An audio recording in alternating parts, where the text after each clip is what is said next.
வணக்கம் நண்பர்களே. இன்றைக்கி பார்த்தீங்கன்னா நம்ம மக்காச்சோளத்தட்டு பேல் பண்ணுறோம். இப்போ பார்த்தீங்கன்னா நம்மளது ஒரு 100 கத்தைக்கு மேலே 100 கத்தைக்கு மேலே ஓட்டியிருப்போம். ஆரம்பத்தில் ஓட்ட முடியாது, எல்லாம் ஓட்டினா ரீலர்லாம் உடஞ்சி போயிடும், அரிக்கம்பி உடையும் அப்படின்னாங்க. நானும் பேலர் எடுத்து ஒரு 3-4 வருஷம் ஆயிடுச்சு, ஆனால் ஓட்டலை. இப்போ ஓட்டி பார்த்தேன், ஆனால் கத்த உழவுன்னு ஓட்டலை. இப்போ ஓட்ட ஆரம்பிச்சிருக்கிறேன். ஓரளவு கத்த உழுவுது.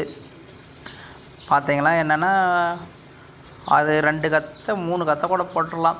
இது அப்போ தான் ஒரு கத்தை உழுவோம், கொஞ்சம் லேட்டாகுது. அதனால் பார்த்தீங்கன்னா அதுக்கு தகுந்த மாதிரி கத்தைக்கு ரேட் அதிகமாக வாங்கிக்கிறோம். 80 ரூபா வாங்கிக்கிறோம் கத்தைக்கு.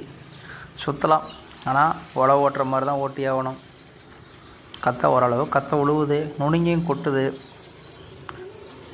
ஆனால் வேகமாகலாம் ஓட்ட முடியாது, மெதுவாக தான் ஓட்ட முடியும். ஏன்னா வேகமாக போனால் அரி எடுக்கிறதே கிடையாது. சரி, உங்கள் ஊரில் எப்படி சுற்றுறீங்கன்னு கமெண்ட் பண்ணுங்கள்.